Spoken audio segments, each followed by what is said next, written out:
That visible? Yeah, that's fine, Mash. Thanks. Cool. Okay. I'll slowly get started. Obviously, people can trickle in.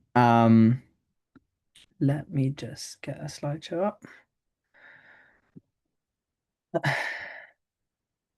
Okay, cool.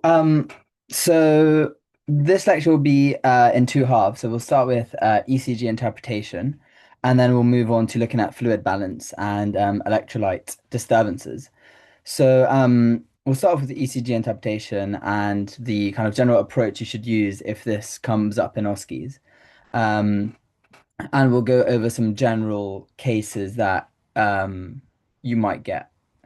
So, if you want to go ahead and join the Socrative, we'll be doing cases as we go through, and then talking through them. So that way it'll be, a bit more interactive, and then hopefully you can get some kind of exam style practice as well.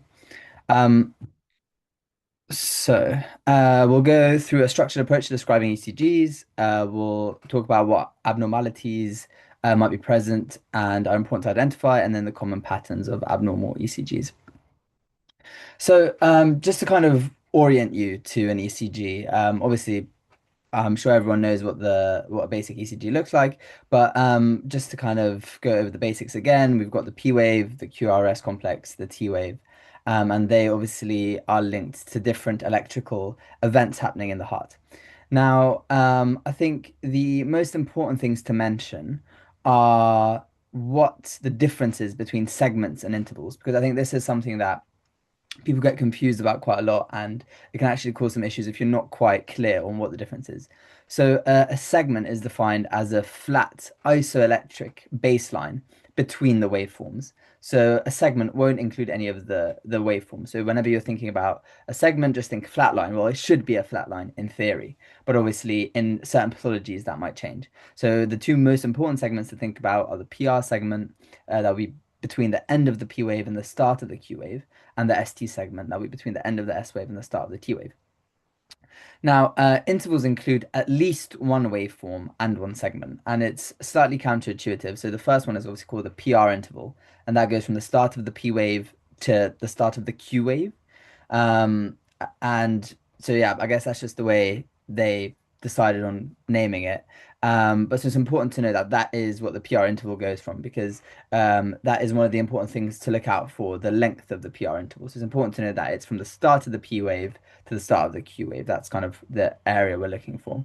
And then we've got the QT interval, which is between the start of the Q wave and the end of the T wave. And that is also important, but it's less easy to kind of eyeball. And usually that will be calculated for you on the ECG. So you can look at the QT interval on the ECG itself. So the more important one to be able to eyeball is the PR interval and to know exactly what it spans between. Um, okay, so another thing that people find confusing is why it's called a 12 lead ECG when it's only got 10 physical leads. So a 12 lead ECG is made up of 10 leads, four of which go on your limbs. So you've got four limb leads and six chest leads. And essentially, the reason it's called a 12 lead ECG is because it gives you 12 views of the heart. So using these 10 leads, we can get 12 different views of the heart. And basically, what we're going to go through in terms of describing an ECG is the main things you should be, kind of the system you should be employing for looking through an ECG, identifying any abnormalities, and making sure you're kind of not missing anything by being systematic. So, obviously, you're always going to start off with patient details. So, it's a good spiel for the start of the station to kind of orient yourself. Obviously, you're going to be nervous at the start of the station. So, an easy thing that you can do just very automatically, just to say, this is a 12 lead ECG of a patient, whatever their name is, who's aged, however many years old, and it was taken on this date. So that gives you kind of 30 seconds to orient yourself. You're looking at an ECG, and then just to remember your system. So your system, the first three things to think about is going to be things that kind of general things related to the ECG, which will be rate, rhythm, and axis. Okay, so rate is obviously the first thing you think about. It's probably the most simple measure that the ECG gives you, but actually it gives you a lot of information. There's two ways to calculate the rate from an ECG. I think the one that's slightly easier and stops you from doing too much maths in an OSCE station is just doing 6 times the number of R waves. So you want to look at how many QRS complexes you have. So you should use lead 2 because obviously that gives you the rhythm strip. So that is a 10-second continuous recording in lead 2. So that'll be at the bottom of the ECG. And you count up how many QRS complexes there are and you can times it by 6 and that'll give you the rate. And obviously, it's important to know that if your rate is more than 100 beats per minute, then you're going to be tachycardic. And if it's less than 60, you're bradycardic. And obviously, we're going to look at different patterns of tachycardia and bradycardia based on what the actual morphology of the ECG looks like. But it's important to know if your rate is fast, slow, or is it normal? Because that's going to obviously change what you look for a little bit. So your rhythm then you're going to look at by looking at the distance between subsequent QRS complexes. So again, that is maybe slightly easier when you kind of move back from the ECG a little bit. So you can see is the space between the QRS complexes the same or is it different? So here you can see clearly that the distances aren't the same between the QRS complexes. Um, so if they are the same, then it's a regular rhythm. And if they are not, then either it can be regularly irregular, depending on if there's a pattern to the differences. Is it short and then it gets longer and then longer and then longer? Or is it irregularly irregular? Is it random? Is there no pattern to the irregularity between the QRS complexes? And again, we'll look at two conditions that can either be regularly irregular or irregularly irregular. So we'll look at that kind of further down in the talk. So axis is something that again people find quite confusing, but I think it's important not to get too kind of worked up about, this diagram on the right basically. I've only put it in just for kind of the general concept, but I'll basically explain a very easy method of kind of crudely determining the axis and whether it's normal. So the kind of definition of the axis is the net direction of electrical activity traveling through the heart. So, uh, essentially, in a normal axis, the electrical activity should be the kind of net electrical activity traveling through the heart will be between -30 and +90. And because of the views of certain leads, that will cause basically particular patterns in the different leads. So, because you can see leads 1 and 2 are within this axis between -30 and +90, you would expect those two to be positive because it's going towards those leads. So, as I say, a normal axis is between those, but we'll go into how to find a normal axis. And then you can either have right axis deviation or left axis deviation. Now, I'll go into how to identify those, but it's also important to know some of the kind of basic gist of what it might mean if you have a right axis deviation or a left axis deviation. And the kind of most basic distinction to kind of think about is that right axis deviation is most commonly going to be because of right ventricular hypertrophy. So it's more a structural thing, whereas left axis deviation is more commonly seen in conduction abnormalities. So it's usually more of an electrical thing. So if you have like a left bundle branch block, you might get a left axis deviation. Now, the only thing I want you to try to remember about axis is basically this table here. And you can ignore the second line and you can ignore the last line. So just normal axis, left axis deviation, and right axis deviation. So the easiest way to do it, I think, is to just look at leads 1 and 2. So if you look at leads 1 and 2, that will give you most of the information that you need.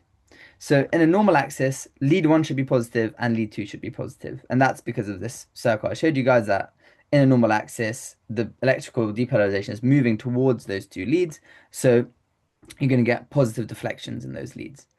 So that's basically, a very easy way of looking at lead 1, lead 2. Are they both positive? Okay, I've probably got a normal axis. Um, Now, when they are not both positive, that's when you might be thinking about an axis deviation. And again, the easiest way to think about this is to think about leaving and reaching.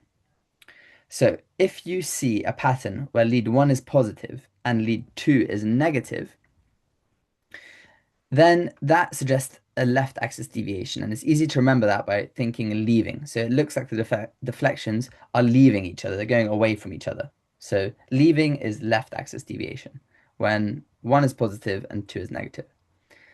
For right axis deviation, lead one will usually be negative, so a downwards deflection, and lead two will be positive, so an upwards deflection. And so they look like they're reaching towards each other. So again, a very simple way of thinking about axis is, are they both positive? That's probably normal. Are they leaving away from each other? So is one going up and two going down? That's likely a left axis deviation. Or are they reaching towards each other? Is one coming down and two going up? That may suggest a right axis deviation.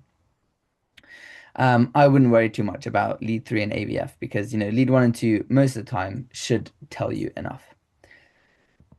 Okay, so once we've done our rate, our rhythm, and looked at our axis, then we can actually start going through each of the components of the ECG.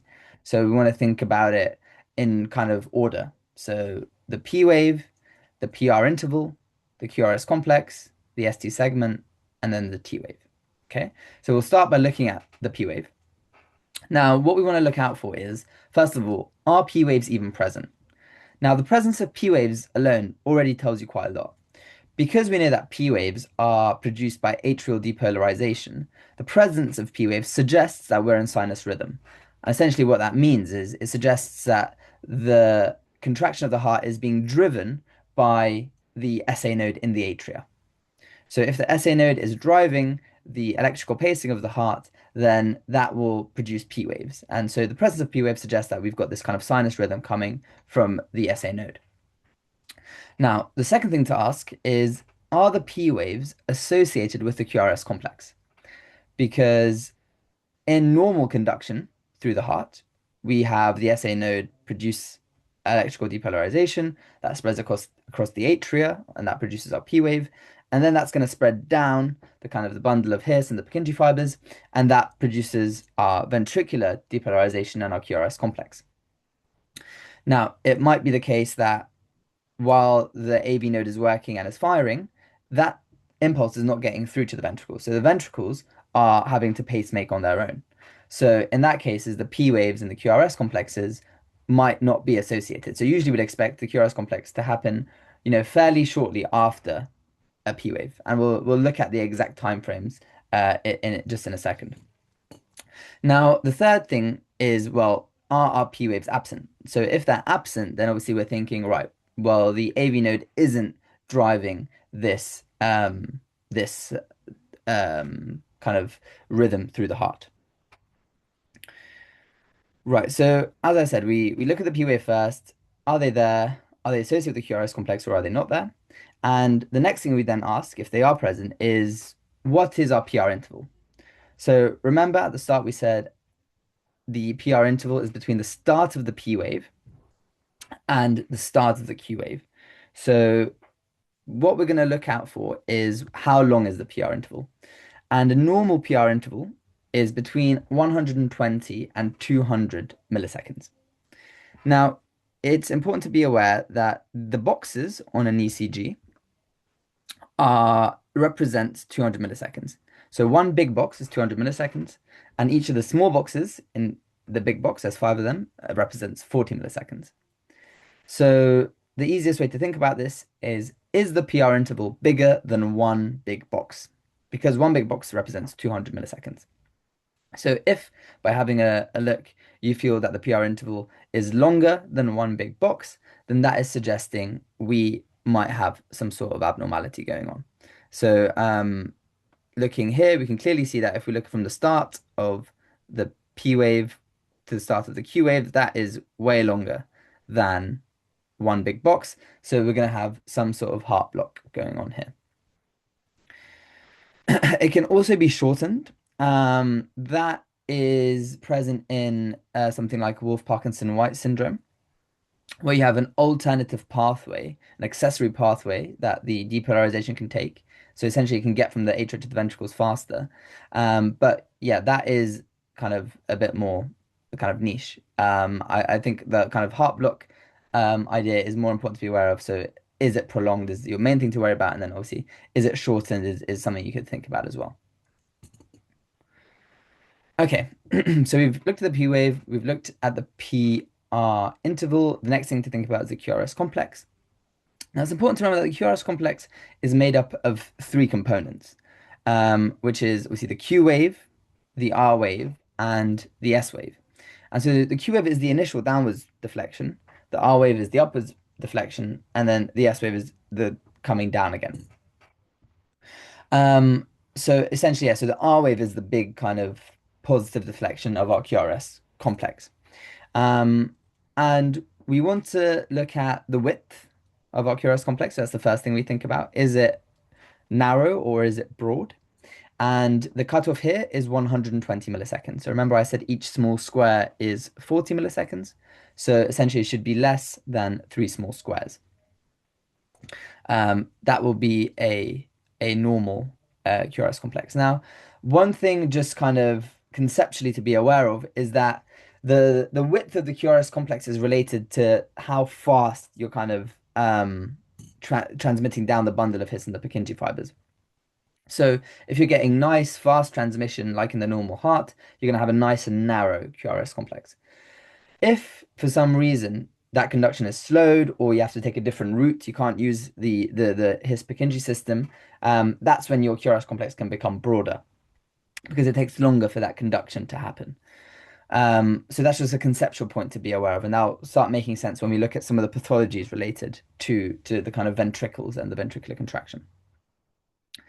In terms of shape, if they are broad, then we can think about, okay, could there be a bundle branch block? So as I said, when we have a bundle branch block, that means one of our bundles is blocked, and so we can't get that nice fast transmission, electrical transmission down that bundle.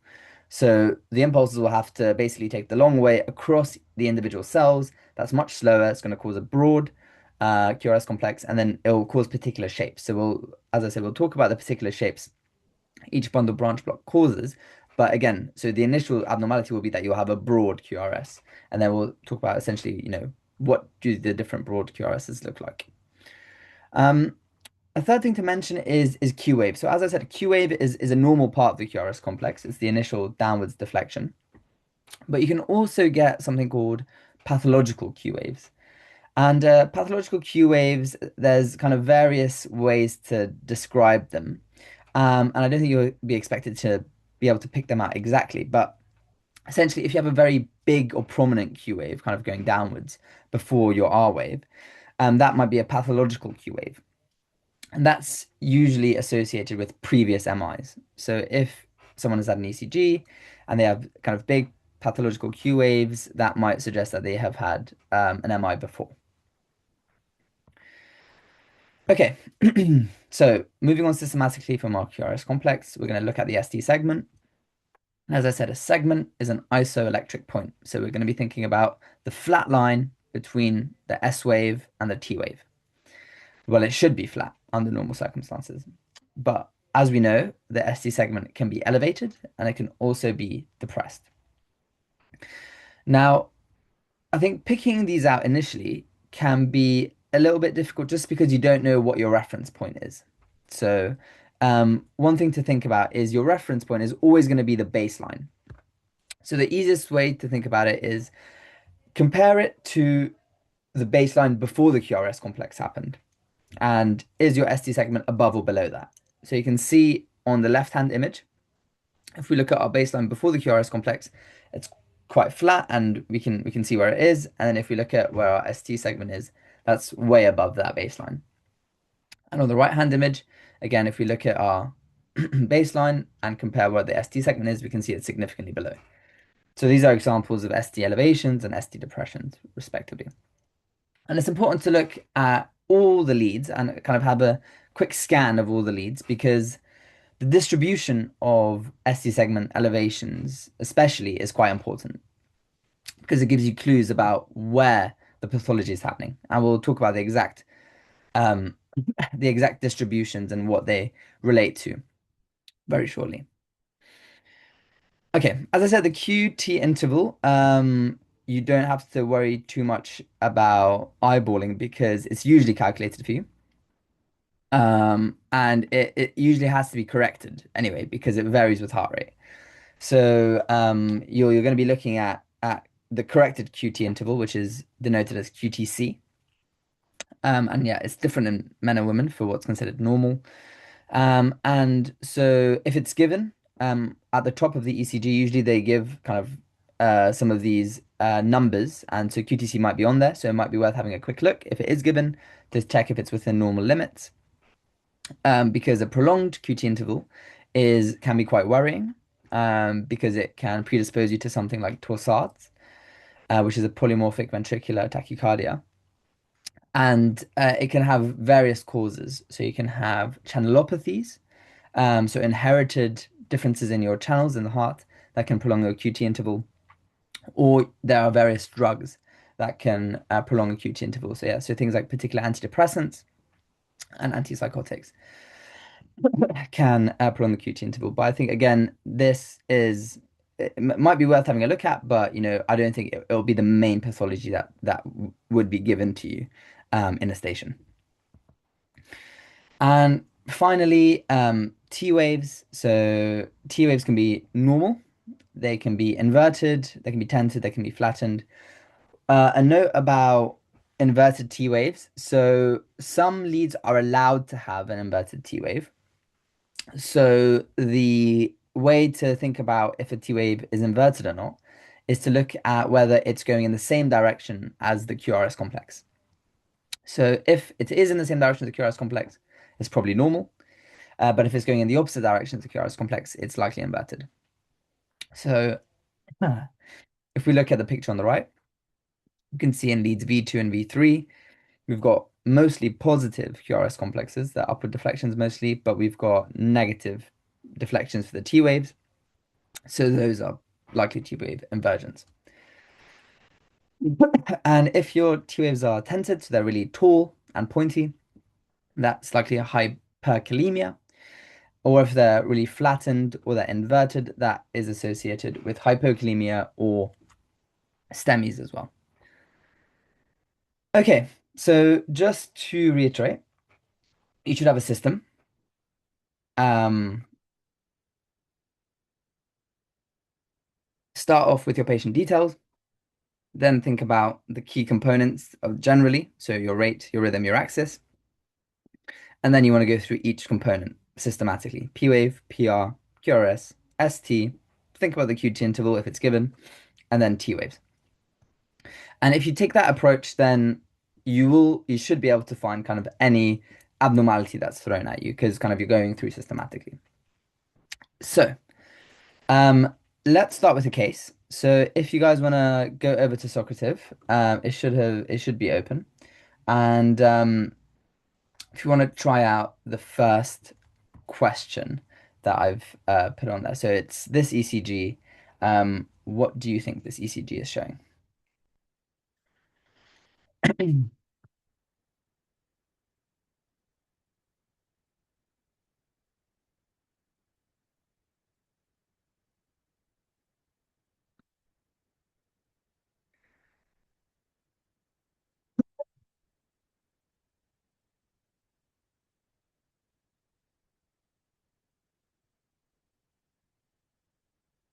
And I'd suggest that for these cases, take a systematic approach. So try to do it systematically as if you would if you were given this ECG and an OSCE, because it'll be good practice, and obviously you can check if you get it right or not.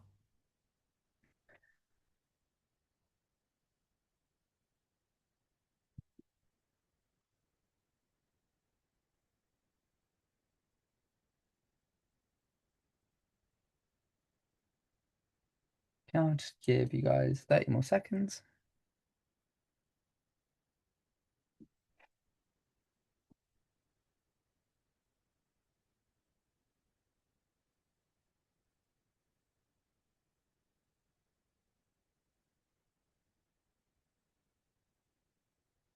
Okay.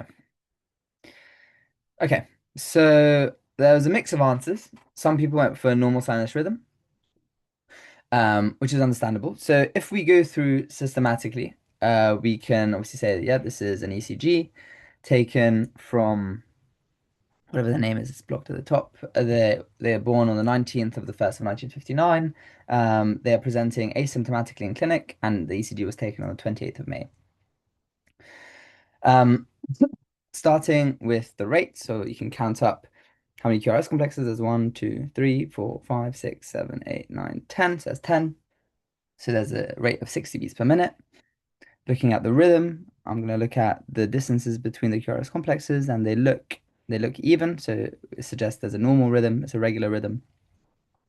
Thinking about my axis, I'm going to look at leads 1 and 2, and they're both positive deflections, suggesting a normal axis. And then I'm going to start off by going through each section. So thinking about the P wave, the P wave is present, suggesting sinus rhythm coming from the SA node. Looking at the PR interval, so here I can see that the PR interval starting from the P wave going to the start of the Q wave, I can see that that's much longer than one large box. That suggests that the PR interval is longer than is normal. So this is pointing towards a heart block. So yeah, at this point you say, okay, so that points towards a heart block. I can keep going through the ECG systematically if you like, and then it may say yes or no. So you can obviously then look at the QRS complex. So in terms of the shape, it's narrow, it's less than three small boxes. Um, and the ST segment, looking at the ST segments, there isn't any obvious ST segment elevations. And looking at the T waves, they also look pretty normal. There isn't any obvious T wave inversions. Maybe the T waves in V2 look slightly taller than normal, slightly tented, but that's only seen in V2 and nowhere else, so that may be normal. Okay, so this is consistent with a heart block. So what are the different types of heart block? Well, we've got four different types. So we've got first degree, which is a prolonged PR interval. And so, as we said, the PR interval is usually 120 to 200 milliseconds. So if it's any longer than that, then we have a first degree heart block. Then second degree, we've got different types. So second degree is kind of overall, it's defined as intermittent failure of impulses getting through from the SA node to the AV node, but only intermittently. So there's two types. In type 1, the PR segment, the PR interval, sorry, gets longer and longer gradually until it gets so long that transmission fails and a P wave is dropped. So essentially, you get P wave, P wave, P wave, and then one doesn't go through. So essentially, because that P wave doesn't go through, you won't get a QRS complex. Now, type 2 blocks are sporadic. So essentially, you might get normal PQRS, normal PQRS, normal PQRS, and suddenly a QRS complex isn't there. And in third degree, essentially, there's complete dissociation between the atria and the ventricles. So rather than sporadic failure between the SA node and the AV node, you have constant failure. So none of the impulses are getting from the SA node to the AV node. So the ventricles are basically contracting at their own rhythm, and the atria are contracting at their own rhythm. So there's kind of dissociation between the P waves and the QRS complexes. So yeah, so this is an example of a first degree heart block. So you can see that the PR interval is prolonged, it's more than one big box. Uh, Second degree type 1, so if you look at the PR intervals here, so if you just choose one, maybe the one kind of in the middle is a good place to start. You can see that from one to the next, the PR interval gets slightly longer. Then again on the next one, it gets longer. Then it gets slightly longer again, and then it gets longer, and then a QRS complex is dropped. So the P wave still is obviously, the P wave still happens because the SA node is still signaling, but that depolarization doesn't get through to the AV node and the bundle of His and the Purkinje fibers. So we get no corresponding QRS. So essentially, yeah, you get a skipped beat. So type 1, we're usually not too worried about. It's asymptomatic usually. It doesn't need treatment.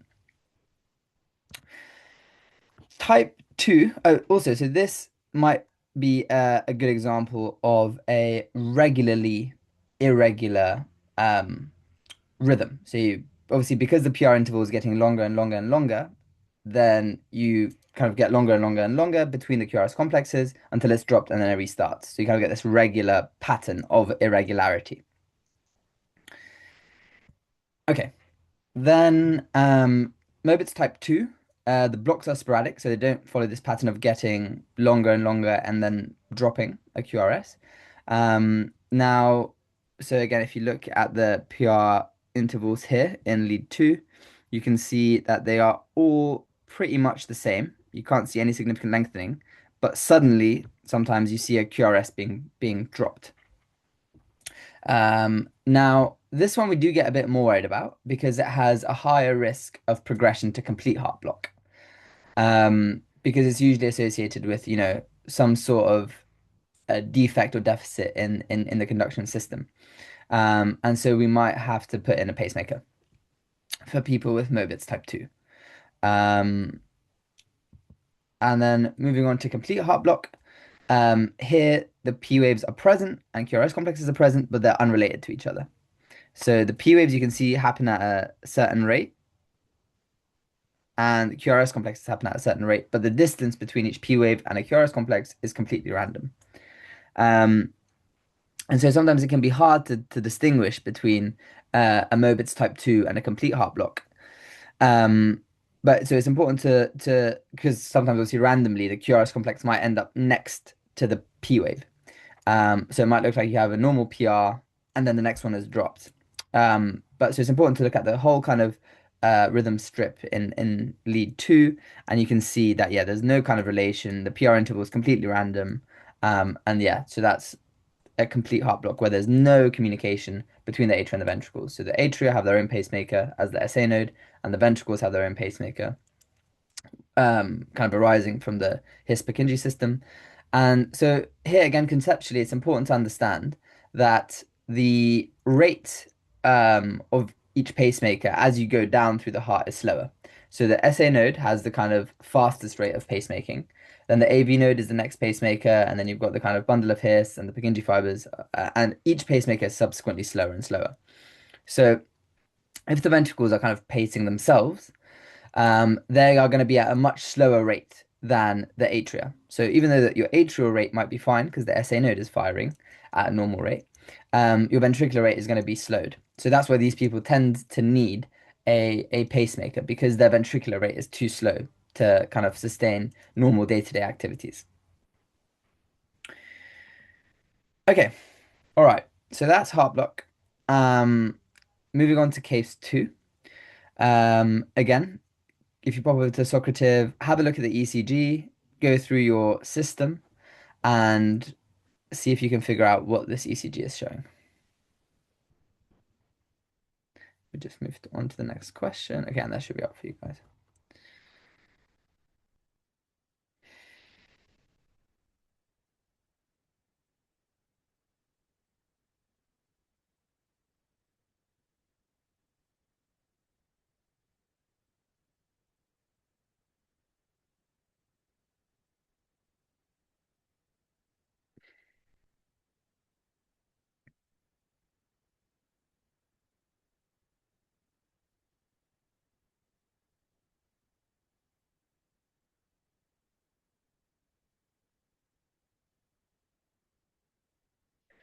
Okay, 30 more seconds.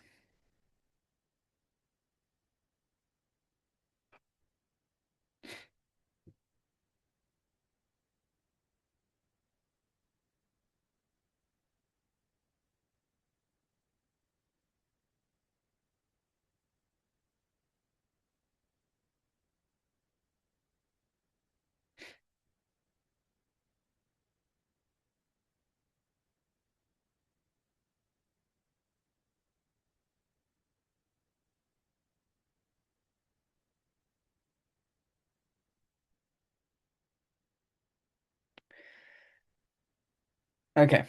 All right, perfect. So most people answer this one correctly, which is good. So yeah, as you should have noticed, if you go through your system, the first abnormality you encounter is that, well, first of all, it's the rhythm. So if you look at the rhythm, you can see that it's irregular, and kind of having a look through, you can tell that it's irregularly irregular. So there's no pattern to the irregularity. You can see that the rate is quite fast. So if you count them all up, you can see that it's quite a fast going rate. And if you then look at the P waves, you can see that the P waves are mostly absent. And sometimes it's hard to differentiate when you've got quite a fast rate and everything's quite close together. What's a P wave and what's a T wave? But if you convince yourself that T waves are slightly more tented and a bit higher, P waves are slightly more rounded and slightly smaller, then you should be able to kind of tell that what you're looking at on strip two are mostly T waves, and we can't actually see any P waves. And it's best kind of seen on lead three there, where you can see kind of you've got this baseline that's going up and down. It's very kind of jittery, but there's no clear P waves to make out. So this is a very obvious atrial fibrillation. Yeah, so this is AF. So we've got a fast rate of 132. It's irregularly irregular. You could comment on the right axis deviation. As you can see, yeah, they're reaching towards each other. We don't have P waves. Our QRS is narrow. ST segment changes. There aren't any, and our T waves are normal. Yeah, so this is atrial fibrillation. So the things that should make you think this are the irregularly irregular rhythm and absent P waves. Once you have those two things, it's kind of AF, right? So those are the kind of two cardinal features. The rate is an interesting one. So the rate can be normal or it can be fast. If it's fast, so if it's over 100, you can call it AF with fast ventricular response. And so the idea is that in AF, there's a conduction abnormality in the atria, usually around the pulmonary vein ostia, and there's this kind of repeated cycle of fast depolarization happening that's causing your atria to flutter, essentially fibrillate and contract really fast. Now, not all of those impulses will be able to go through to the AV node because the AV node obviously has a repolarization period. So it won't let all those go through. So your ventricular rhythm won't be as fast as your atrial rhythm. So your ventricles won't be going as fast. But because so many impulses are being sent from the atria, that will speed up your ventricles as well. And so you can get a fast ventricular response, or you might have a normal heart rate. If there is a fast ventricular response, that's usually when people get symptoms. So when they get kind of palpitations, lightheaded, and things like that. Um, Okay, now the important kind of things to think about with AF, just I guess speaking more broadly now, and is that when someone's in AF, then they're more prone to developing emboli, and that's because when the atria aren't contracting properly, they're just kind of flickering. Blood stays in the atria; it's not cleared properly. You get stasis of blood, and whenever blood builds up anywhere, it tends to start clotting. So that's why we obviously want to think about anticoagulating people with atrial fibrillation to stop these clots from forming and stopping those clots from being sent off to to places where essentially they can cause problems. Um, okay, so that's AF, and on to our next case. So I'm just gonna change the Socrative. If you want to have a go at looking at this ECG and going through a systematic method to try to figure out what might be going on here.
Okay, so I think most people have answered.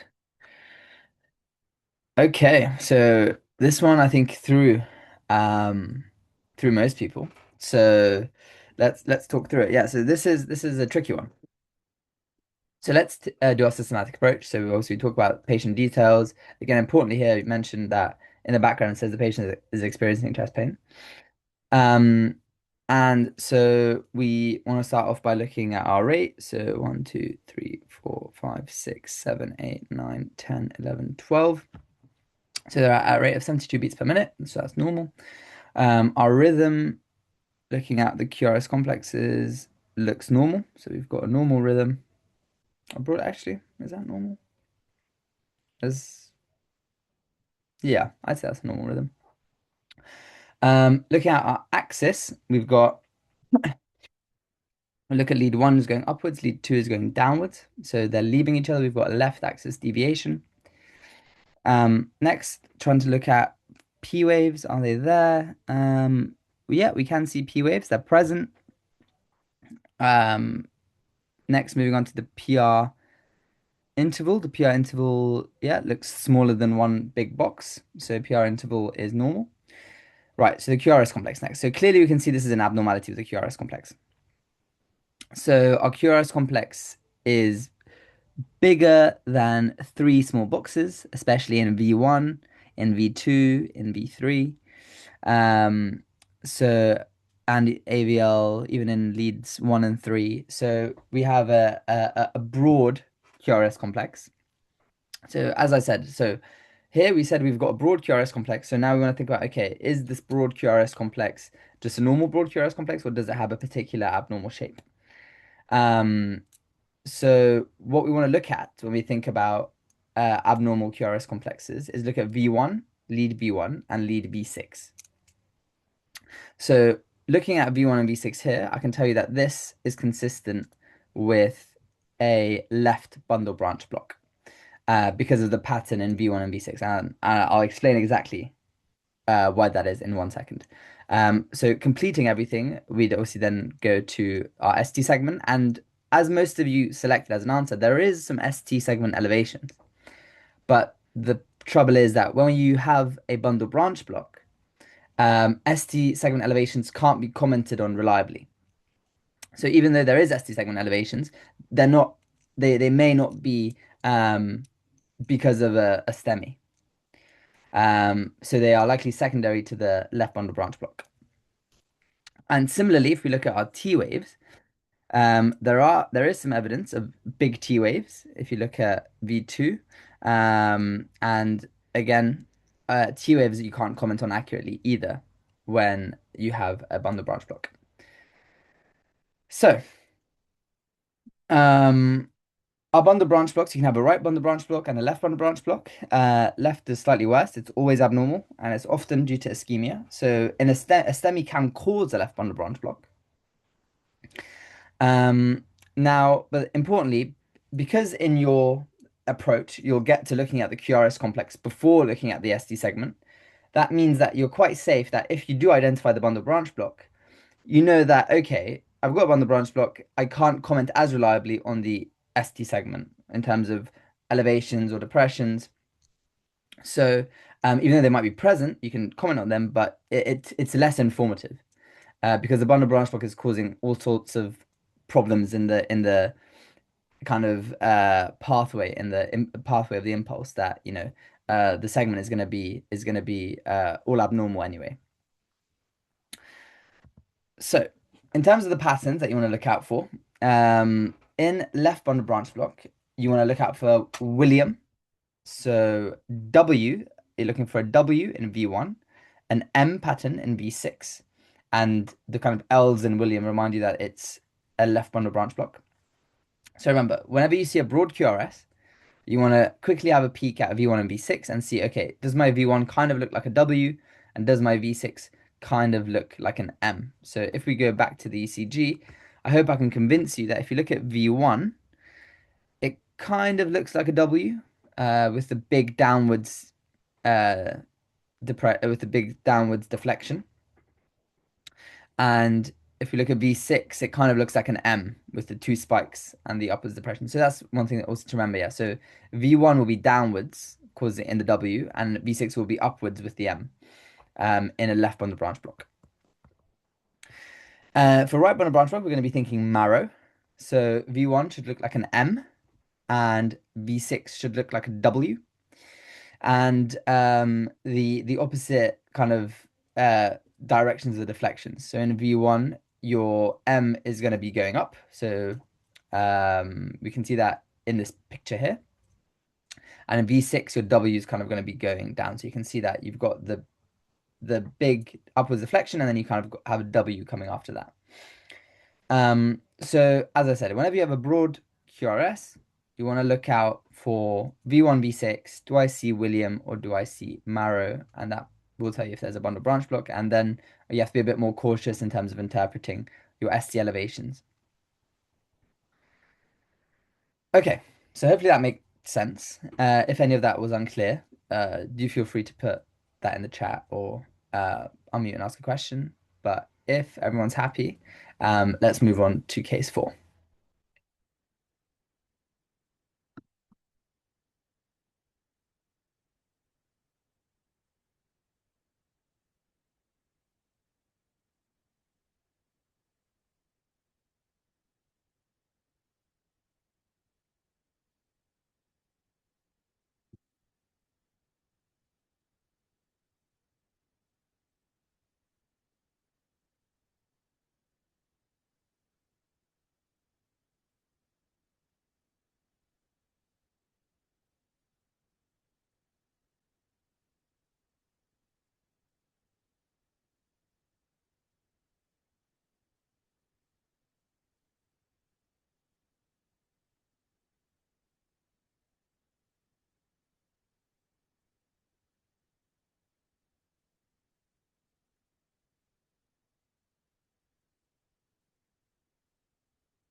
Okay, 10 more seconds, and then we'll go through it.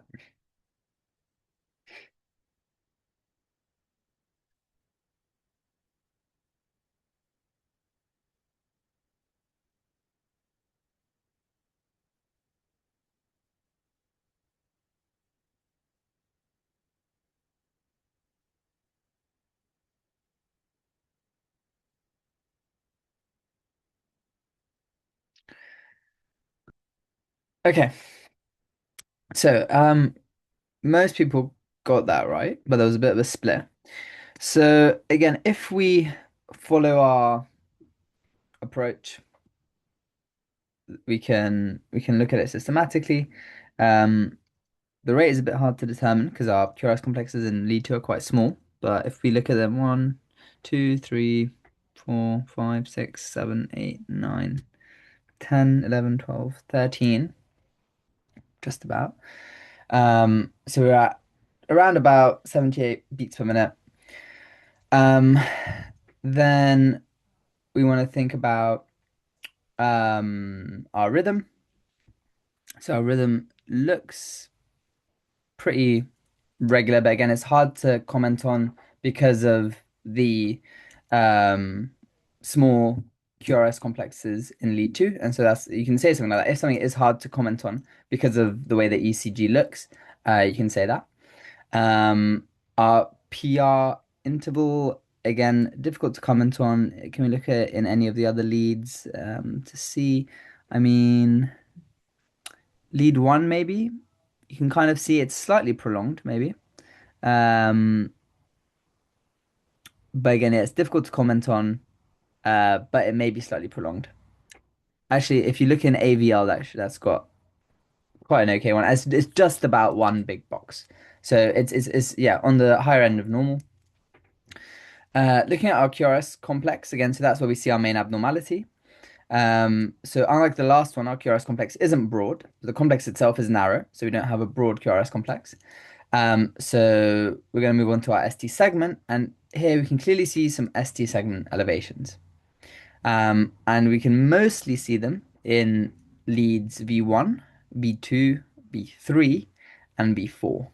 Okay, so again, if you look at where the ST segment is, compare that to the baseline, you can clearly see that that's much higher, and you've got some ST segment elevations there. You've got slight ST segment elevations in lead one as well. Okay, yeah, so we've got a rate of 78, it's regular. We've got some left axis deviation, but again, that's yeah, slightly hard to tell. If you look at 1 and 3 here, you can see that it's left axis deviation. P waves are present, normal PR interval, narrow QRS, but yeah, we've got ST segment elevation in lead one and lead ABL, and then big ones in leads V1 to V5. Okay, so this is yeah likely due to a myocardial infarction. So whenever you see ST elevations, that should make you think myocardial infarction. A big MI causing transmural ischemia. So basically, the reason we get worried about STEMIs versus NSTEMIs is because the pattern that we get on an ECG during an MI can tell us about how widespread the ischemia is. So in a STEMI, we get kind of ischemia across the whole wall. And because of that widespread ischemia, that produces this kind of ST elevation picture. Now, a STEMI can also present with a new bundle, left bundle branch block. So that's different to a pre-existing one. It can cause Q waves, and pathological Q waves are associated with previous MIs, or they're a late feature of new MIs. And you can get T wave inversion as well, and that's actually quite an early sign of STEMI. So you want to be on the lookout for things like T-wave inversion, obviously ST segment elevation, if they have a new bundle branch block, and Q waves, which would be either a late feature or suggestive of a previous MI. So again, you'd want to correlate it to their symptoms. An NSTEMI presents with ST depression. Again, you can get Q waves and you can get T-wave inversion. So your ST segment kind of is the most important thing to help you differentiate between a STEMI, an ST elevation myocardial infarction, which is associated with a big ischemic event, transmural ischemia across the whole wall of the heart, or an NSTEMI, where you have more restricted ischemia. So obviously that's less of an emergency than a STEMI. Okay. So, as I said previously, it's important to look at all the leads to look for ST elevation because the leads can give us clues about where where the myocardial infarction is happening and what vessel is affected.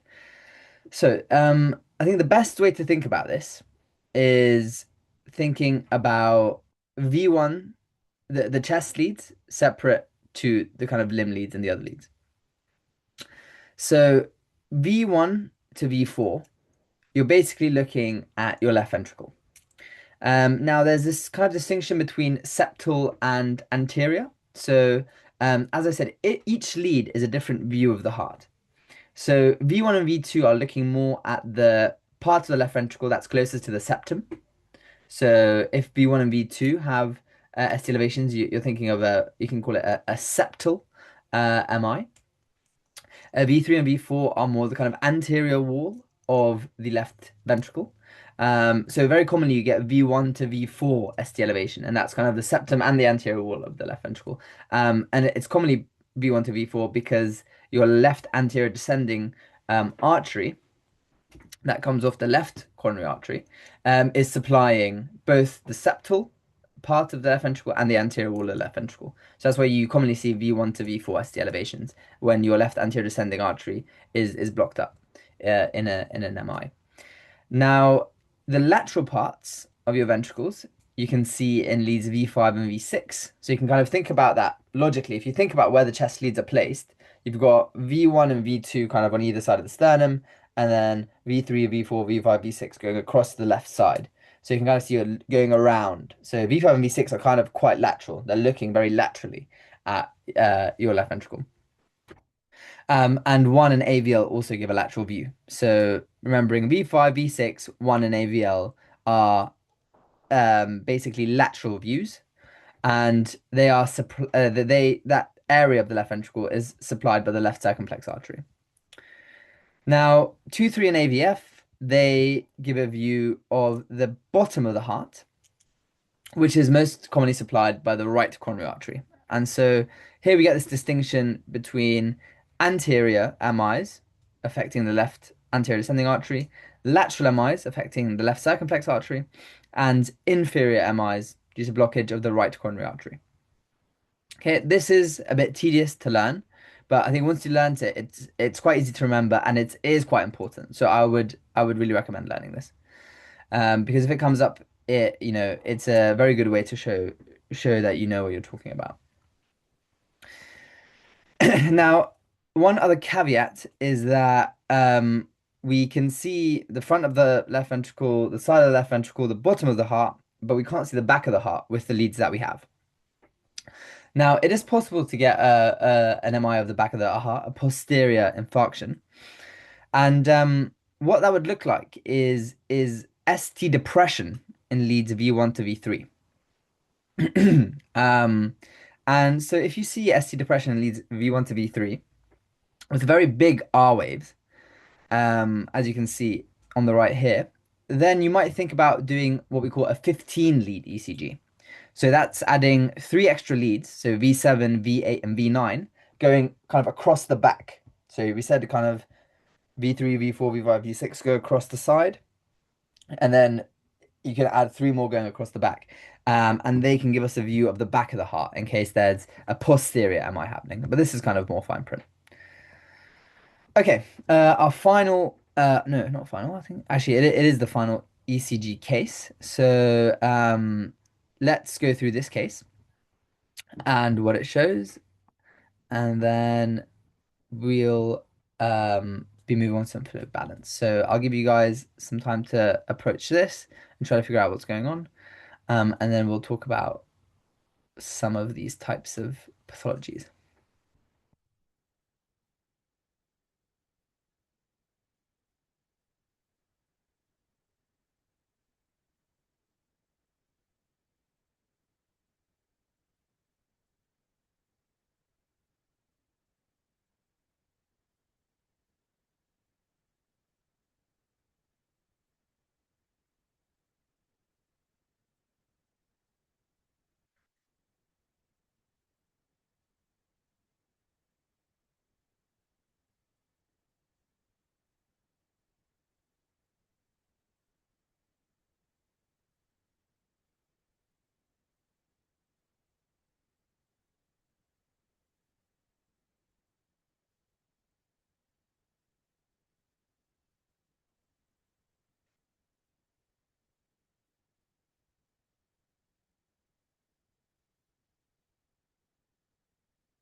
Okay, just 30 more seconds for everyone who's finishing up.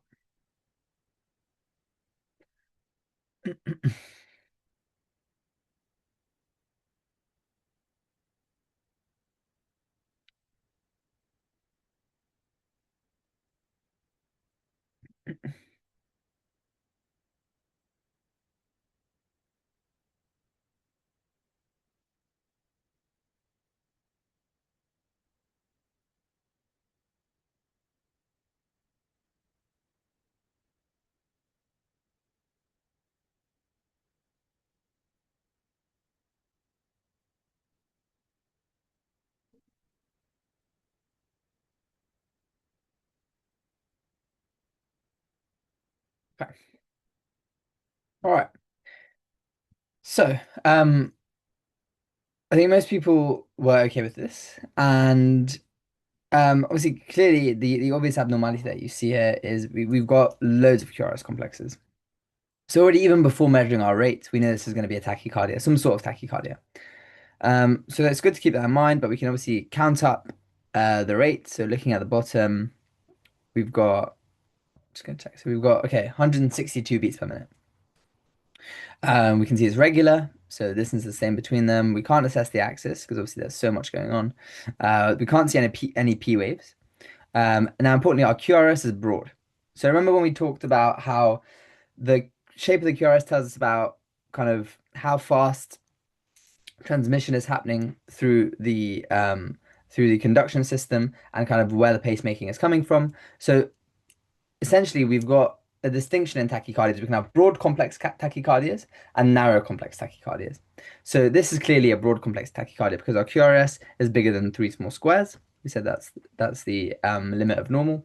So we've got a broad complex tachycardia.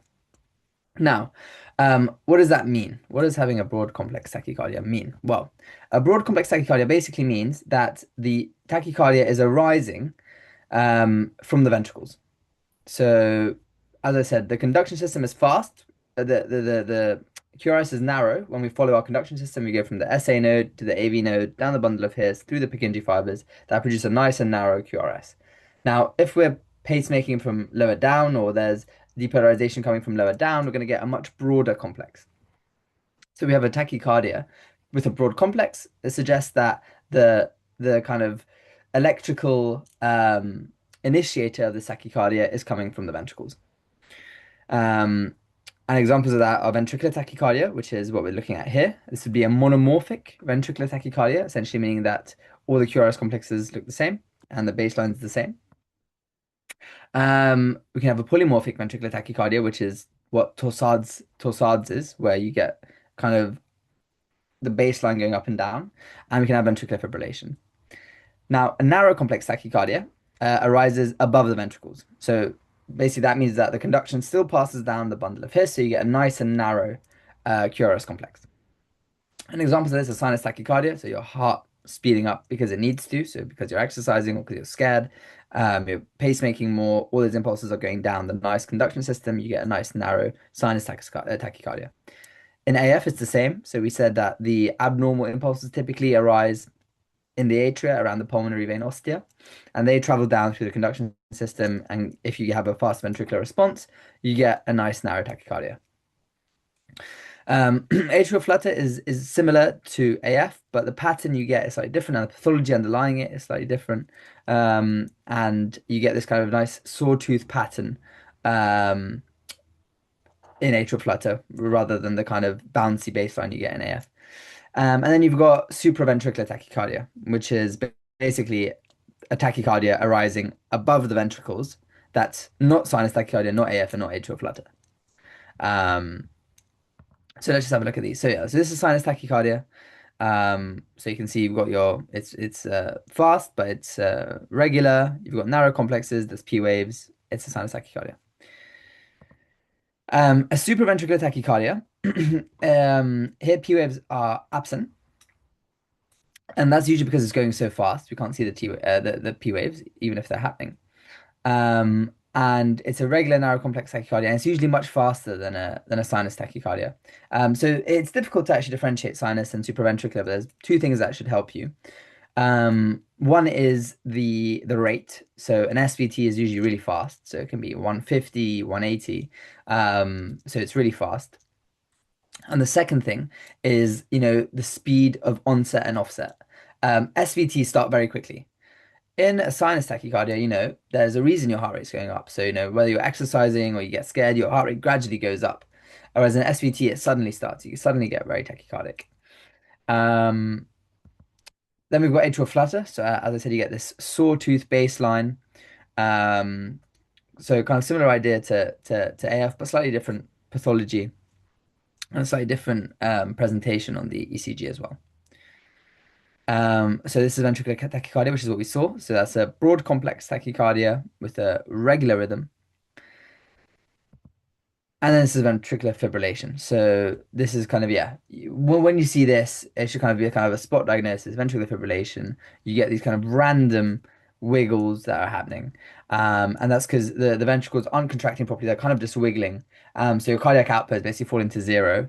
And these people are basically arresting. So ventricular fibrillation will kill you very quickly. So it's important to kind of defibrillate these people. So give a shock to the heart, try to establish normal sinus rhythm again by shocking it out of this rhythm. Okay, cool. So that is a kind of broad overview of ECGs. So we covered a structured approach to describing ECGs, the possible abnormalities that you can get with the rate, with the rhythm, with the axis, and the kind of waveform itself. And we talked about some of the most common abnormalities that are kind of most likely to be tested. So things like heart block, atrial fibrillation, bundle branch block, MIs, and tachycardias. So I hope that all made sense. If there's any questions, please put those in the chat or feel free to unmute and ask. Um, if oh, I've not got the. I'm just gonna put we'll basically we'll have a 5 minute break, if that's all right, and then we'll go on to oh there it is. Then we'll go on to talking about fluid balance. If during the break, if kind of you've had enough of ECGs and they're kind of dominating your brain and you don't have enough brain space for fluid balance, if you could complete the feedback form, that'd be great before you leave. But if you're keen to stick around to talk about fluid balance and the key things to know there, then we'll be kicking off in about 5 minutes.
Okay. Just so obviously we don't have to keep you guys too late. I think we'll get started and work through some fluid balance. Um, okay, let me just get everything back up. All right. So, um, what we'll cover. is describing fluid status, signs of abnormal fluid balance, and then electrolyte imbalances and understanding electrolyte imbalances.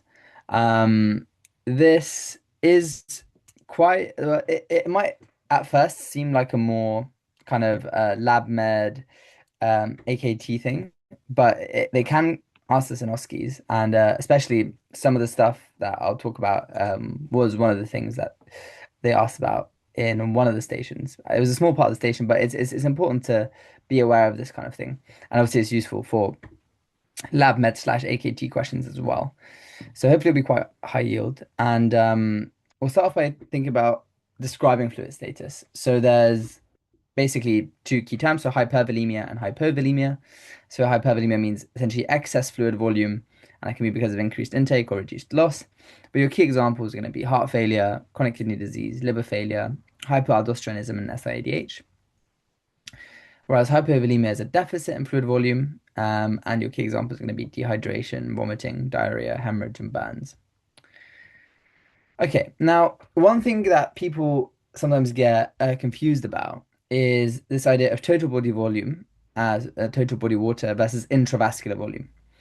So the key message I want to get through with this diagram is that just because you have an excess of total body water doesn't necessarily mean that that excess is inside your vessels. So it's very, very possible to be hypervolemic, but have poor perfusion because essentially all that extra water that you've got is in your tissues somewhere or in your abdomen because you've got ascites or in your lungs because you've got heart failure. And it's not in your vessels perfusing your organs. So essentially you can have conditions where you are hypervolemic, you have an excess of water in your body, but your functionally your intravascular volume is low. That's one thing to keep in mind. Now, signs of hypervolemia to think about. Elevated JVP is an important one. It's a sign of venous congestion that's commonly seen in heart failure, particularly if your right ventricle is failing. You get backup behind the right ventricle, which is obviously going to be the great veins. So that would be venous congestion and elevated JVP. Edema, so that's swelling of tissues because fluid is building up with them in them. You can get peripheral edema. That's commonly seen in the legs and the sacrum. So that's obviously important in your cardiovascular exam to have a look at the legs and press down on the legs and see if there's any pitting edema. Obviously, pitting edema meaning that if you press down, the shape is maintained. Um, and at the sacrum as well. So when patients have been lying down for a long time, the fluid can move out of their legs and build up around their back, kind of at the sacrum. So you kind of want to ask them to lay forward and press down on the sacrum and see if there's any edema there. We can also have pulmonary edema. Again, something that's common in heart failure, especially when your left ventricle is failing, because you get back up behind the left ventricle, and obviously all that extra fluid is in the lungs. Um, and you can have ascites, and that's fluid in the abdomen that can have, many different causes, but liver failure is commonly implicated with ascites. And that's, if you remember that your fluid distribution is determined by a balance of oncotic and hydrostatic forces. Um, Ascites is a condition where you have an excess of hydrostatic pressure and reduced oncotic pressure, so fluid is forced out and not taken back in. Essentially, so all that fluid builds up in your abdomen. Um, okay, signs of hypovolemia. We do this kind of face and hands thing in most general exams. So you do it in cardiovascular, you do it in respiratory, you do it in gastrointestinal. You want to look at the face for sunken eyes. You want to look for dry mucous membranes in the mouth. You want to look at the capillary refill to see if it's slow, if it's more than 2 seconds. And you want to look at skin turgor, kind of broadly to see if it's reduced. And these are all signs of hypovolemia. Okay, so um, obviously the main crux of fluid balance is understanding abnormalities in your electrolytes. And so the main ones we'll talk about today are sodium and potassium. And we'll start off with sodium because obviously that's the more important one. And we'll spend most of our time talking about hyponatremia because I think that's probably the most high yield one and the one that's tested the most and probably the hardest to conceptually get your head around in terms of different types. So let's start with a case. Here is the case written out. If you could go through to Socrative and try it out, then we can talk through it.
Okay, 30 more seconds. Just give everyone a chance to think it through.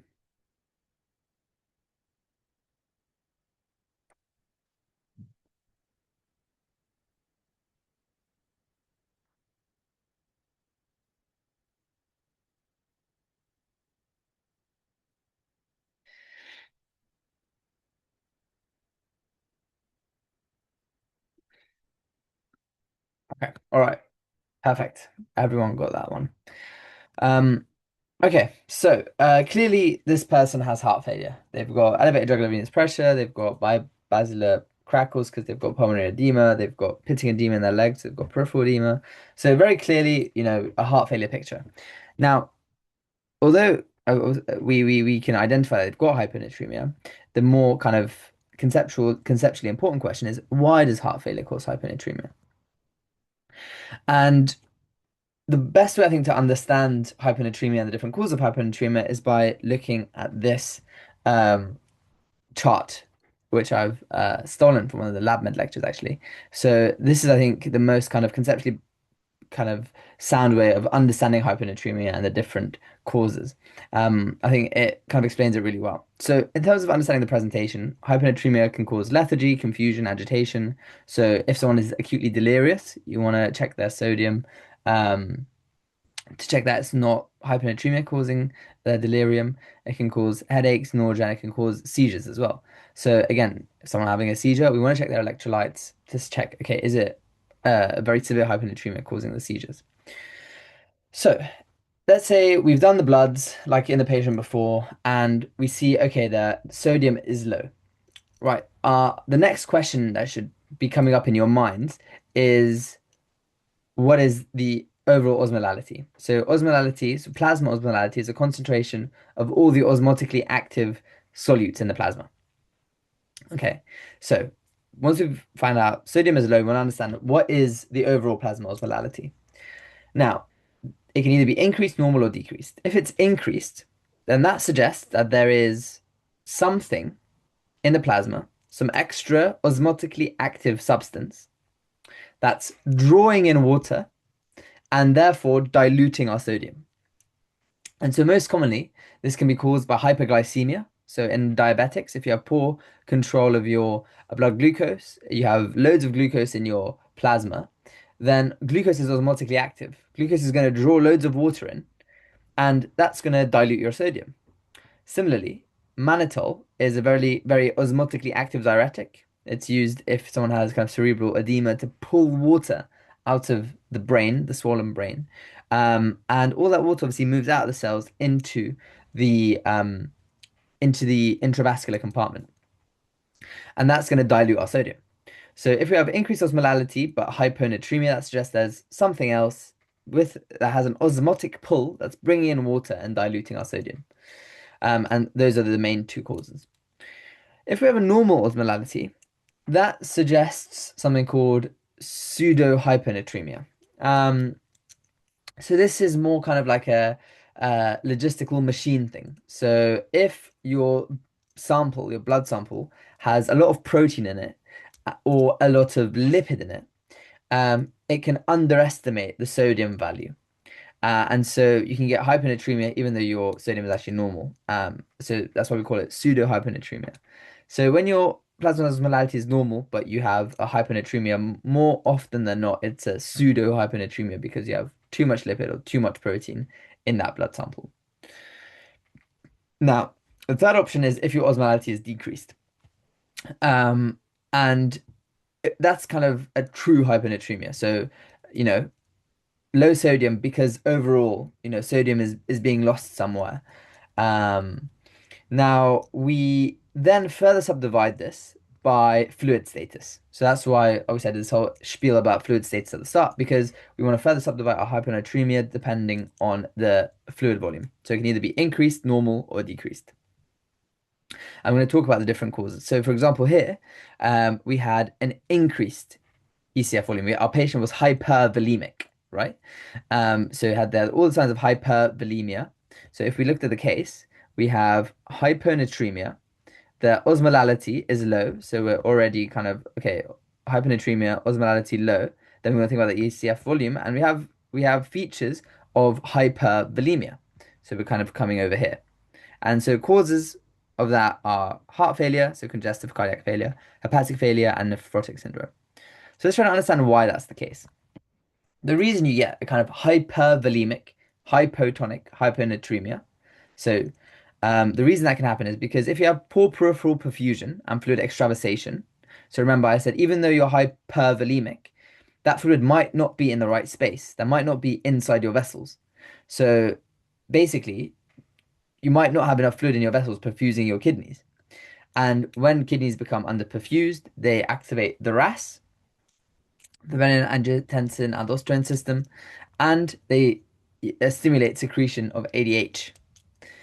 And essentially, what happens is that you retain some sodium, but you retain loads of water. So your water retention is much greater than your sodium retention in these conditions. And this leads to what we call a dilutional hyponatremia. So again, we have excessive retention of water, and that dilutes our sodium. So even though we're not actively losing sodium, we're diluting the sodium that we have. And that's the case in heart failure, renal failure, nephrotic syndrome.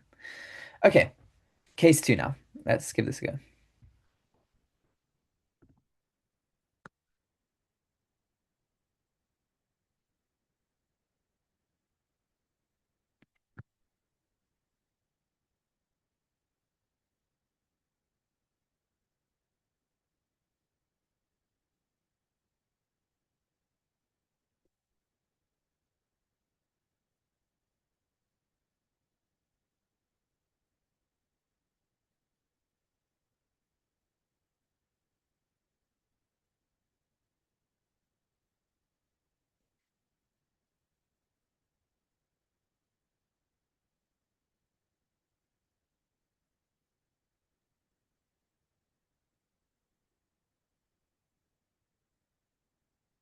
Also, I'm aware that we're kind of encroaching on the end of our time limit, so we'll probably go on for another 10 or 15 minutes and try to speed through the rest.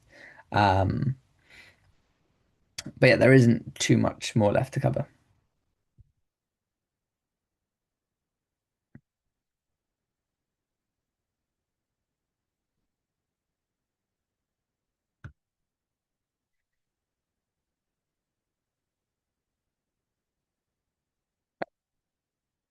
Cool. All right. So, um, this case, if we follow our kind of approach, we know there's a hyponatremia. They've given us an osmolality. Our osmolality is low. Okay. So, osmolality decreased. Do we know about their fluid status? Uh, we know that they have cough and weight loss. And we know that, so we don't know anything about their fluid status. It hasn't told us that they're dehydrated or hypervolemic. So we're going to assume that fluid status is normal.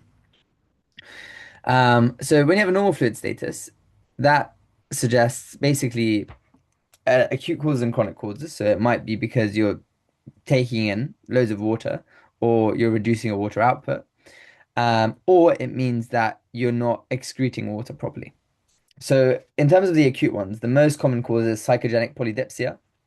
So, people that keep drinking water, essentially, they keep feeling thirsty and they keep drinking water.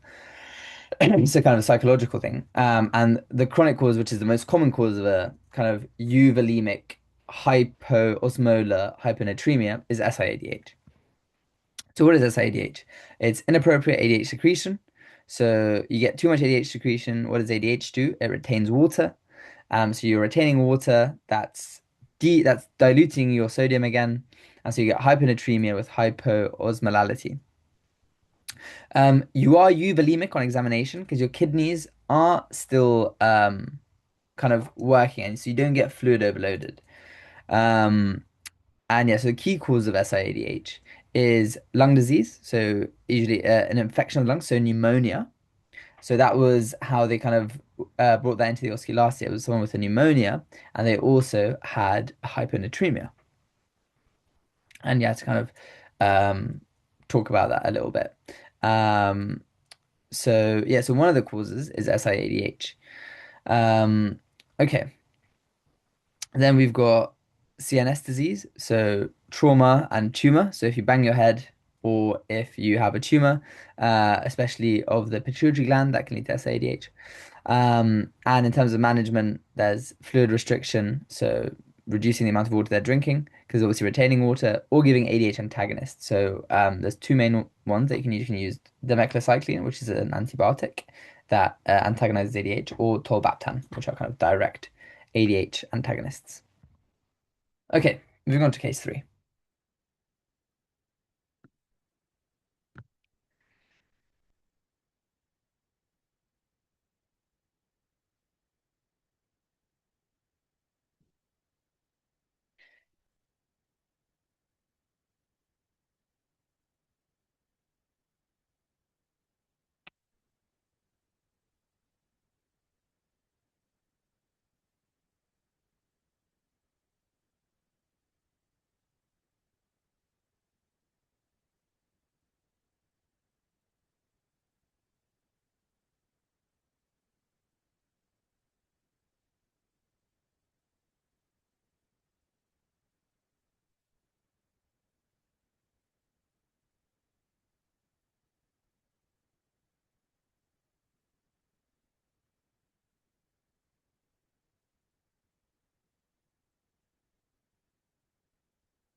Okay, great. Um, so again, if we just follow our table, we can see the hyponatremic. So the hyponatremic, what's the osmolality? It's low. Okay, so we know we're here. What's the ECF volume? So here we're told that she's hypotensive and tachycardic on admission. Those are both features of hypovolemia, right? So based on that, we're gonna go down here. So we have hyponatremia with a low osmolality and low ECF volume. And that is likely related to depletion of sodium. So acutely losing sodium. And there's basically three routes you can lose sodium. You can lose sodium through the kidneys, you can lose sodium through your GI tract, and you can lose it through your skin. But the renal and the GI losses are the most common. So when you're thinking of these kind of hypovolemic, hypotonic hyponatremia, so hyponatremia that has a low osmolality and low ECF volume, should we think about, okay, where is sodium being lost? Is it being lost from my GI tract? Is it being lost from my kidneys? Or is it being lost from my skin? So here, how can we figure out where it's being lost from? Well, there's a clue, which is the urine sodium. So urine sodium here is very low. It's less than 20. So that suggests that the kidneys are actually doing quite well to keep sodium. They're reabsorbing all that sodium. So the kidneys are probably not where the sodium is being lost. And so the most common alternative is the GI tract. So it's likely she's been unwell, she's had some diarrhea or some vomiting, and that's where the sodium has been lost from. Okay. All right, penultimate case. Um, let's try this one. and keep going.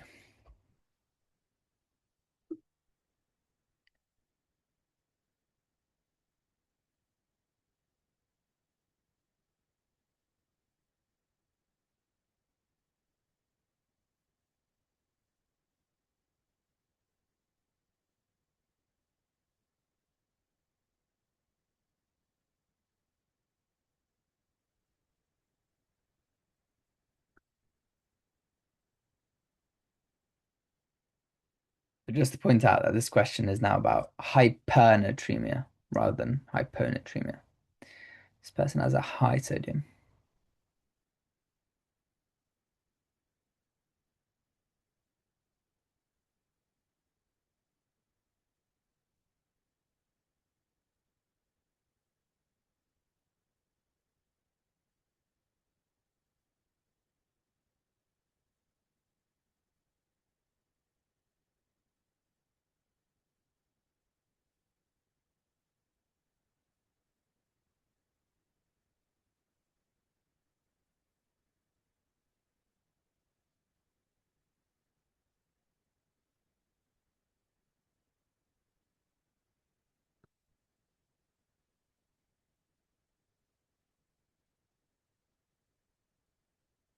Okay, great.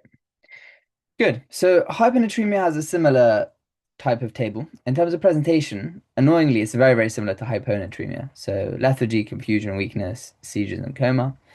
But also your sodium is high rather than low. So the way you should think about hypernatremia is basically there's three broad buckets of how you can become hypernatremic.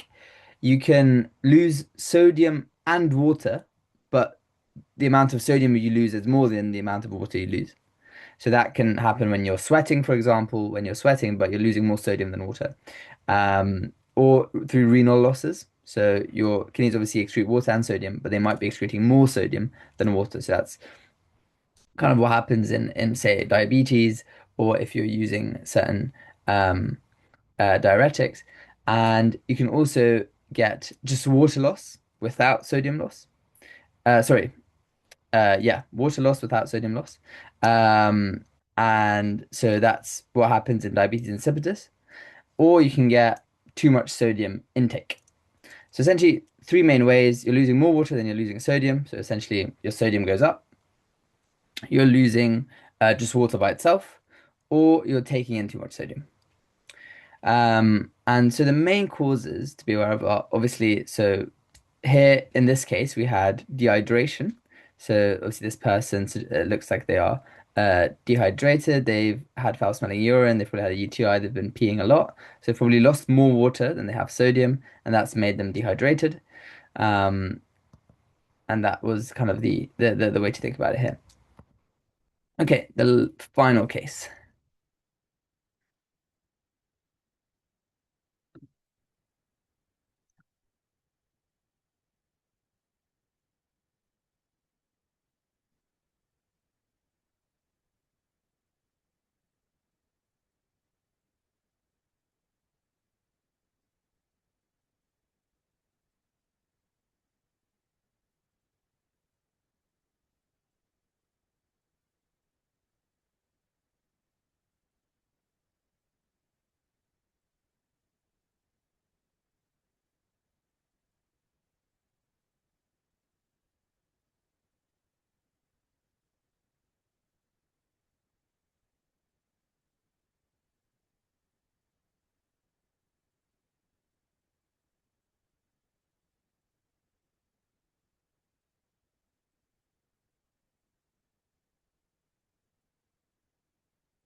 Okay. Just 10 or 15 more seconds.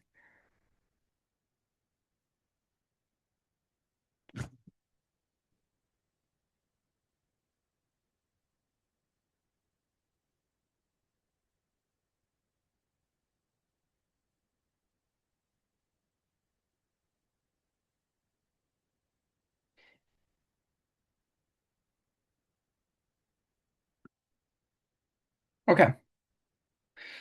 So, our case here, we've got hypernatremia. We're in someone who's got polydipsia and polyuria. And so, yeah, so that suggests, well, water is being lost. So we're losing more water than we're losing sodium. And so our sodium goes up. Now, they're telling us that they do a water deprivation test. And so in a water deprivation test, what should happen is that your urine osmolality should gradually go up because obviously you're not drinking, so your urine should be becoming more and more concentrated, and so that way your plasma osmolality doesn't change much. But here, what we see happening is that plasma osmolality is going up because obviously they keep peeing and they keep losing water, and their urine osmolality increases a little bit, but doesn't increase much. So the kidneys are unable to properly concentrate their urine to keep their plasma osmolality in the normal range. And so what they then do is they stop the test and they give DDAVP, which is a synthetic form of ADH, and allow water intake. And so in theory, what they're doing here is checking if a lack of ADH is the problem. So this is basically investigating diabetes insipidus. So what is diabetes insipidus? It's either a lack of production or action of ADH. And we said ADH acts to increase the retention of water in the kidney, so it helps reabsorb water. So if ADH can't isn't produced or can't work, then you're basically losing all that extra water, and that's why you become hypernatremic. And so that's what we see in that water deprivation test. The kidney can't concentrate. Um, the kidney can't concentrate the urine, so all that water is being lost, and you basically become hypernatremic, and your osmolality goes up. So what we can then do is when we give DDAVP, we can determine whether it's central or nephrogenic diabetes insipidus.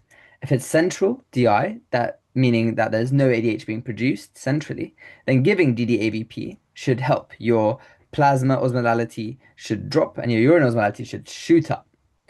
But clearly that hasn't happened there. It stays around the same. So that suggests that rather than ADH not being there, ADH is not able to work. So we have a nephrogenic diabetes insipidus where ADH isn't able to work at the target site. Now, one of the clues in the question that this might be the case is that it's a woman with bipolar disorder. And so people with bipolar disorder typically take lithium, and lithium can cause a nephrogenic diabetes insipidus because it prevents ADH from acting.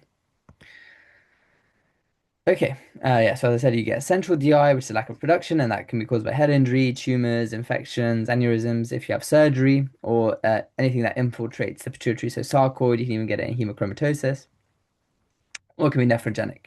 So the kidney is resistant to ADH, so that can be familial, you can get it in hypercalcemia or hypokalemia, because again, the ions don't let ADH act.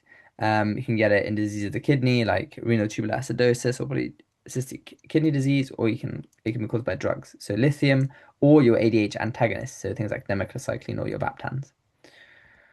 Okay, just a final quick kind of 2 or 3 minute word on potassium. So potassium is obviously also an important electrolyte. It's a predominantly intracellular ion, and it's regulated by two things: the Na plus K plus ATPase that determines whether your potassium is mostly intracellular or extracellular, and renal excretion that is via the renin-angiotensin aldosterone system, and that determines more how much total body potassium you have, if that's potassium is being lost or being kept. It also has a role in acid-base balance because when you get acidotic, you become hyperkalemic, and vice versa. When you become alkalotic, you become hypokalemic, and that's because there's a inverse regulation between there's a kind of H plus ions and K plus ions are always exchanged to keep electro neutrality, and when one goes up, um, or goes down, then it affects the movement of the other. Okay, so thinking about hypokalemia, what are the causes? So it can be reduced intake if you're not taking in enough in your diet. It can be transcellular movement. So I said that Na plus, K plus ATPase is important in maintaining potassium gradients, and it acts to move potassium into the cell. So if anything increases the activity of the Na plus K plus pump, that can cause a transcellular shift of potassium inside cells. So your plasma potassium falls. So things that can do that include insulin, beta agonists, so things like salbutamol in asthmatics. If they have too much, they can become hypokalemic, or alkalosis. So in an alkalosis, what can happen is, as I said, there's reciprocal movement of H plus and K plus. So if your plasma becomes alkalotic, cells will start moving H plus out, and to maintain electron neutrality, they'll move K plus in. So all that potassium moves into cells, and you get hypokalemic. And you can have increased output. So if you have increased activation of the renin, angiotensin, aldosterone system, the reason that causes hypokalemia is because the renin-angiotensin-aldosterone system causes an increase in reabsorption of sodium. And again, you have this electron neutrality problem where if you're reabsorbing sodium, you have to lose another positive ion, and that's either going to be potassium or acid. So if you're gaining loads of sodium, if the RAS is activated, you have to lose some potassium. So that's why things like hyperaldosteronism can cause hypokalemia. Um, Similarly, diuretics can cause hypokalemia because loads of sodium is reaching the distal tubule where that transfer happens. Vomiting and diarrhea, so losing potassium directly from the GI tract, and sweating. The management of hypokalemia is monitoring the ECG because obviously it can cause ECG changes, and it can be bad for the heart. Oral replacement if you have a mild hypokalemia, and if it's a severe hypokalemia, you want to give IV replacement.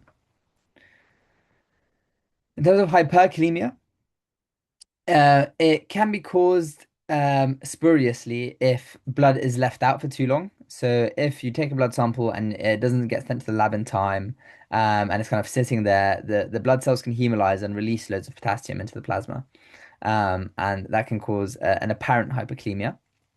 You can have decreased output. So if your kidneys aren't working and so they can't get rid of potassium, your potassium can go up. Or again, transcellular movement. So rather than things cells taking in potassium, they can also give out potassium, especially if they're destroyed. So in crush injuries, in rhabdomyolysis, where your muscle cells are being destroyed, or in tumor lysis syndrome, when people are having like chemotherapy and suddenly loads of cells die and release loads of potassium. The management is IV calcium gluconate, again, because potassium affects the heart. So you want to protect the heart, and that's what IV calcium gluconate does. You can give glucose and insulin. And the main reason you do that is because insulin, as we said, stimulates the sodium potassium pump. So that pushes all that potassium back into cells. And you give glucose with it because obviously it also pushes glucose into cells. So to stop them from becoming hypoglycemic, you give some glucose. You can also give salbutamol, it does the same thing, activates the sodium potassium pump. And if it's really quite severe, you can do dialysis or hemofiltration, where you essentially remove the potassium from the blood via dialysis machine. Okay, all right. That is pretty much it for today. So we did a run of ECGs and a general discussion about fluid balance and our main electrolyte abnormalities. I hope it was useful. If you could, I'd really appreciate if you could leave some feedback. We'd really appreciate it. And it's really useful for us to know what went well and what we could do differently. But yeah, so I hope that was all clear. If there's any questions, I'll stick around for like a minute or two to answer anything that you might have on your mind. But yeah, if not, thank you all for joining, and I hope revision goes well.